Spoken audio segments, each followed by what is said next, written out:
Welcome everybody to Training Camp Insider presented by Gregory Industries. Nathan Zegura, humbled to be alongside for this foray throughout training camp by Browns legend Bernie Kosar. Bernie, it's great to be with you, and how'd it feel to be back here in front of the fans? You've been signing autographs. That arm might be tired. You didn't throw any balls, but from going over there and shaking hands with the fans. Arm's a little tired. Honored to be with you here out of training camp. The fans were great at swelling my cranium, and then I remembered why I'm so thankful to be retired when I saw how gorgeous the quarterbacks were throwing the ball today. Yeah, you talked about that, and one of the things that really stood out earlier was Joe Flacco and how he threw the ball right in front of us while we were doing Browns Daily earlier. He had kind of a fade that he just layered in right over the shoulder of Denzel Ward to Jerry Jeudy. Now, they weren't able to connect, but you liked what you saw right there. Yeah, to see Joe Flacco in his 18th year north of 40 years old, throwing the ball that effortlessly and that beautifully with that sense of timing, and basically day 3 of camp like that today was really beautiful to watch. And to see the accuracy that he was able to do with his throws, and then, as you astutely point out, throwing it on the all-pro and arguably the top corner in the league, Denzel Ward. All right. 4 quarterbacks in this quarterback competition for the Cleveland Browns right now. Joe Flacco, Kenny Pickett, and then the rookies Dylan Gabriel and Shedeur Sanders. You didn't have to deal with that. You're Bernie Kosar. Coming out here first day in front of the fans, but wanting to get those valuable reps. How do you kind of, as a quarterback, get your head around this type of a competition and knowing reps are going to be scarce, so you really have to make everyone count? Yeah, there are so many things that as a young quarterback going through your head right now. And to the question of how do you get ready as a young quarterback? And we have 4 quarterbacks getting ready. And with 3 preseason games now, with it being shortened, that's not optimal for the preparation of a quarterback and stuff. But the ability of the QBs now to make throws and get a sense of real timing. Unfortunately, you really don't get that unless it's live game atmosphere. But the patience that the 4 quarterbacks, and Joe in particular, you could see the way he throws. He really looks like a mid-20s arm talent right now. Oh, in my prime, I didn't throw it that gorgeously. It is an effortless flick of the wrist from Joe Flacco.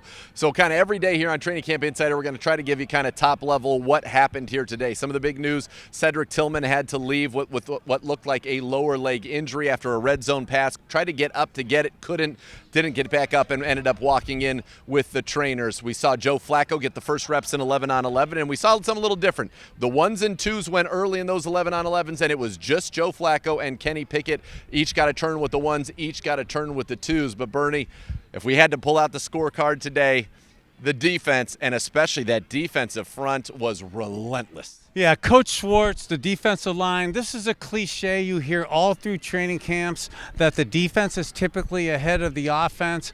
That's absolutely the case out here. We saw the depth of our defensive line. That made it challenging for the offensive line in particular today. I'm a homer based in offense right now, so in defense of the offensive line, there really wasn't shoulder pads and real hitting today. So it's a little easier as a defensive lineman to get off and to get pressure when the offensive lineman can't punch them in the ribs like they'll be doing when the pads are on, and when it's the other team. It kind of paints a picture, though, if the Browns can have leads late in games, force the opponent to be one-dimensional, that this defensive line, led by Myles Garrett, and we saw Mason Graham and Malik Collins, and then the former first-rounder Joe Tryon-Shoyinka and McGuire and Wright and Aquara and Cam Thomas, all of them making plays out there. And the ability to pass rush, and you're right, being able to, if we're able to have the lead and then teams are forced to pass to get to come back against us, having that type of defense absolutely is going to make it stressful on the offense. In reverse, though, it's actually with our offensive line probably needing some time to assimilate into the protection in this new scheme. The running game and the change from last year's offense to Coach Stefanski's this year's offense is going to be a big change. What's up, Bernie? Hey. We're gonna party, baby. Yeah. You never know what's going to happen on Training Camp Insider. The Chief, you matter. There you go. matter. Some of that absolute My love neighbor there. now. He's your neighbor now. Yes. Well, how about it? The Chief and Bernie. You got to love that. We talked with Joe Flacco earlier today, caught up with him about what it's like to be back in training camp, to be back in this quarterback competition. Here's what he had to say. Very happy now to be joined by our guy, Joe Flacco. Last time he was Cleveland Brown NFL Comeback Player of the Year. Great to have you back. Training camp again. This is what, your 30th training camp right now for you? How's it been kind of getting back into the mix here in the sweltering Cleveland heat? It's good, you know. It's been a lot of fun. I mean, listen, we're kind of still easing in. There's this ramp up period that we got going, but you know, we're doing our best to get out there and compete and have a little bit of fun. So, what gets you excited about a practice day at this point in your career? You always have that memory of hitting the field and going out there and being with the guys and making plays and joking around afterwards and all those things. So there are days where you're like, all right, we got to go practice today, and you kind of don't have the best attitude towards it. But then you remind yourself of you know, of those times and how fun it is when you actually get out there and start going through it. So. Would you say as a quarterback, though, you have the best of practice? For sure. I mean, I don't know if it's the best. Like, you could probably add, if you add punters and kickers in there. But, yeah, like even when training camp was super hard, the quarterbacks didn't have it too bad. So. What's it like in your room? And you've got not only 4 quarterbacks, you have former quarterbacks. Bill Musgrave was a quarterback in the NFL. Tommy Rees, quarterback in college. A lot of quarterback minds in there. What's kind of just that been like with, obviously you as we'll call you the senior in high school. You got a few freshmen and maybe a sophomore there in Kenny Pickett. Yeah, it's fun. A lot of smiles, a lot of laughs, and then, just some good ball, But I think the biggest thing in those rooms is just keeping it light and learning football, and I think it's been really good for that so far. Is it kind of fun for you again to see football through somebody else's eyes that maybe has not seen the things that you've seen? Yeah, it puts a smile on your face, and it brings you back a little bit. And it's an easy time to remind those guys, like, hey, it's just part of the process. Like we've all been through that. So. Seems like you and Shador have a pretty good rapport. You guys talking about Gatorade. Seems like he's got obviously a lot of respect for you. It seems like you guys enjoy each other's company. He's definitely fun to be around. He obviously has that attitude, and he can put a smile on your face, and just whether it's a question or a statement or whatever he's doing, he can definitely make you laugh. So 4 quarterbacks. You've talked about the competition. He said for you actually kind of relaxes you a little bit. Have you ever been in a situation quite like this one before? I think every year in the NFL brings something new. So you just gotta you gotta stay light on your feet and be able to adapt and. Just go out and be yourself. So.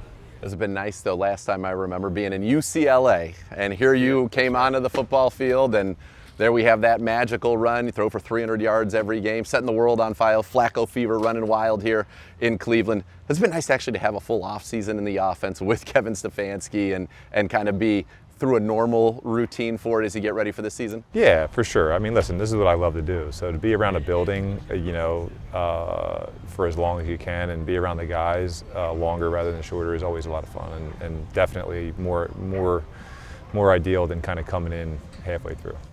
What's kind of your mentality in the meeting rooms? We know what it's like out here. You're going to come out here, you're going to spin it. What's kind of the meeting rooms at this stage in your career? Because that's the stuff nobody gets to see, right?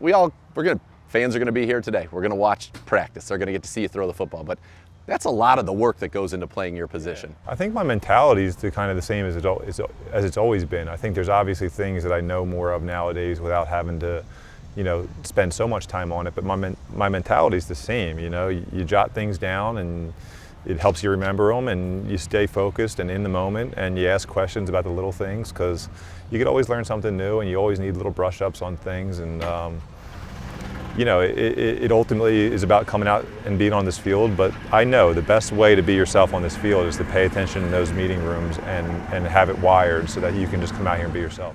Not only are the notebooks a big part about playing quarterback, you got to do it on the field, but you got to do it in the meeting room and the camaraderie that develops in that meeting room. This is a room, Bill Musgrave played in the National Football League. Tommy Rees was a quarterback at Notre Dame. You've got the 4 guys here now competing. Take us kind of what it's like to be in that quarterback room. Take us kind of behind the curtain here, Bernie. Yeah, I'd love to be a fly on the wall in that quarterback room, and in particular with Coach Musgraves, who I'm a little biased for from knowing back in the day, and then Coach Rees from Tommy Rees from being with Nick Saban and that. So both guys, and the Bill Walsh system that Bill Musgrave was schooled in back in the day was really an evolution of the rhythm, timing that we're trying to get here, and the running game. And the San Francisco 49ers back in the day, albeit Joe Montana and them were known for their throwing, they always were perennially one of the top running teams in the league. And Bill Musgrave was schooled in the great Bill Walsh, who was also schooled under the great Paul Brown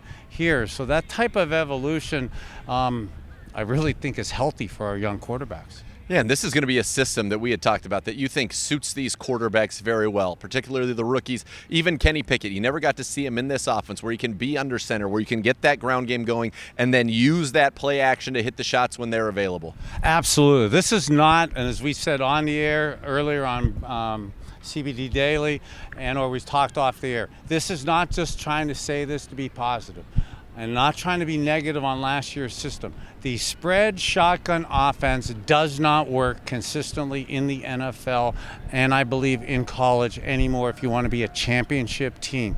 And the ability, God bless Marty Schottenheimer looking down upon me, that ability to run the ball and to be able to have that toughness and play action game, and that evolution of that type of system will absolutely transfer into better performance for the team. And you hear a lot of phrases in the old school game of complementary football. I really see with the defense now and the depth of the defensive line and being able to run the ball and playing with special teams that this will give us a significantly better chance this year than last year. How hard is it for these quarterbacks to acclimate to that under center? A lot of these guys, especially in college now, right? Number one, they're not even calling plays in the huddle. They're getting the plays in from the sideline. Now you have to go call the play in the huddle, remember all that verbiage, and have command. Not only remember it, you got to know what it means, and everybody's got to believe you know what it means. And for fans out there who are saying, oh, we can't get the snap, the ball's on the ground, it's offsides, it's illegal motions, it's pre-snap penalties, the quarterbacks can't get the snaps under center. That's absolutely going to happen, even back in the old days when there was plenty of time to practice. Those are natural training camp things. But you're right, high school and college kids don't practice anymore. So albeit there'll be bumps in the road, sure, you absolutely have to stick with it. And the young QBs in particular need to probably be out here early before practice, after practice, doing it. And Joe Flacco, coming from the system he did and the years of being under center, they're going to be able, although Joe said he doesn't mentor them with words, the way he prepares, the way he studies, being in the locker room, an excellent guy to look up to. Yeah, and he's great at also that, what we call that hard play action back to the defense. And that's one of those hard things, right? You get a pre-snap picture in your mind, you get that quick post-snap picture in your mind as a quarterback, then you're turning your back, and you have got to then reassess what has happened very quickly and get that ball out. Yes, and I actually, not to make this about me, but I made mistakes. We want to hear from you, I made mistakes at the end of my career thinking you only had to do shotgun. I was schooled in never taking your eyes off down the field. And in the good play action game that has evolved, that I wish I would have added to my game, it absolutely adds a level of play that we need, and actually I think will add to the consistency of our offense with them. And I believe the consistency of whatever quarterback ends up playing. Yes, and consistency, that's what coaches look for, especially at the quarterback position. When you've done it for 18 years, you have been consistently successful. He's won a Super Bowl with the Cleveland Browns. He was the NFL's comeback player of the year. And we had Joe Flacco mic'd up. Let's take a listen. I actually was able to get away with no sunscreen. Like I got like a nice slow tan, and then I feel like when you start sweating again too and wearing jerseys, like it all gets worn off, and then this does stay, so you go right back. Your arms are already red. Tonight. Tonight. Good job. Good job, fellas. Good work. 180. Push it out. Push it out. Push it out. Push it out.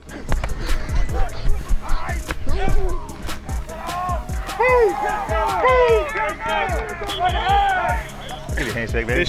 Good job. Way to get over there, man. Oh, yeah. Perfect way to feel it. Like you got him on your hip and then you go, you know? Thank you. I had practice with a cold Gatorade. Yeah. Oh my God. Which one would you pick? The canned ones too. The canned ones hit a little bit different. Probably orange. Out of like lemon, lime, orange, and red. So why you get that one? They got it for me. Get used to practicing hard, because there's no other way to callous up your body. There's no other way to callous up your mind. Team on three. 1, 2, 3. Good initial day. Anything, Tom? Good. Great job. Keep rolling. QB's on three. 1, 2, 3. QBs. Love to hear these guys talking Gatorade, but I think they got it all wrong, fellas. I'm all about the purple, number one. Grape G2. I'm with That's you. it. The purple G2.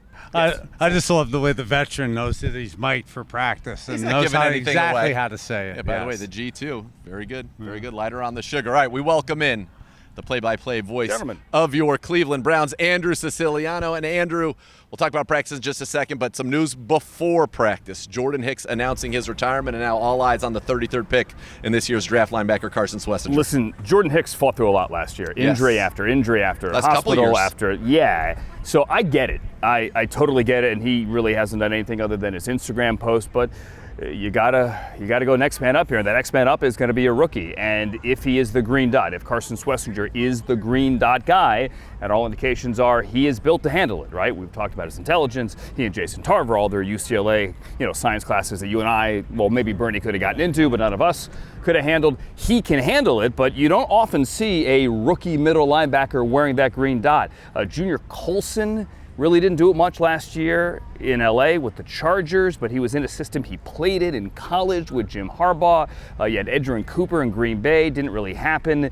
It is a rarity. It is a lot on his plate if that's what they're going to ask him to do. What did you see out there today? We talked to her a little bit earlier here on Training Camp Insider that it was a day of the defense. Yeah, I think Bernie said it right. It's the defense is ahead of the offense. The offense is crawling so that it can walk, so that it can run. Flacco can still sling it. We heard earlier Bill Musgrave before practice said Kenny Pickett's first couple of days, and his words were stellar. So you know what you have with the veterans. I thought it was good to see Shedeur Sanders get a couple of reps with the twos today. That is certainly Notable. positive, especially after that red zone period near the end of practice yesterday where he really wasn't given much of a fair chance. I've said it before, and I'll say it again, Bernie, the joint practices in Carolina and Philadelphia, and then the 3 preseason games will mean so much, because I want to see those rookie quarterbacks in a live fire situation against other teams. That is where they can make their statement. I so concur with you, and I believe they want to see themselves in those environments too. They want to show that they have the same calmness, presence in the pocket in practice. They want to show that same type of calmness and presence in the game type live atmosphere. And I love Shedeur stepping up in the pocket there on that 11-on-11 late in the practice. He had Blake Whitehard over the middle. Don't know that it would have been a sack, maybe, but whatever. He stood tall, he moved up, he threw a good ball. For young quarterbacks out there, what he did in that, it possibly was a sack, but as we're looking at the camera here, your eyes want to drop when there's a rush like that. It's natural for any young quarterback. He kept his head up. Keep your eyes up. Look down the field. Shedeur did that even with pressure around him and made a nice throw over the middle. That's actually very hard to do. Yeah, it was a good rip right there. One of the highlights for the offense today. Again, a great day for the defense. Now the Browns will be back at it tomorrow in front of the fans right here at the Cross Country Mortgage Campus in Berea. 9:30 a.m. start time on that practice. So they're going to get into this film. They're going to get some food. Shedeur saying earlier today he likes his post-practice meal. He's going to get that. They're going to get some sleep. They will be right back out here, and hopefully the offense can come back and throw a little combo at this defense as well. For the great Andrew Siciliano, the legend Bernie Kosar, I'm Nathan Zegura saying thanks for watching Training Camp Insider presented by Gregory Industries.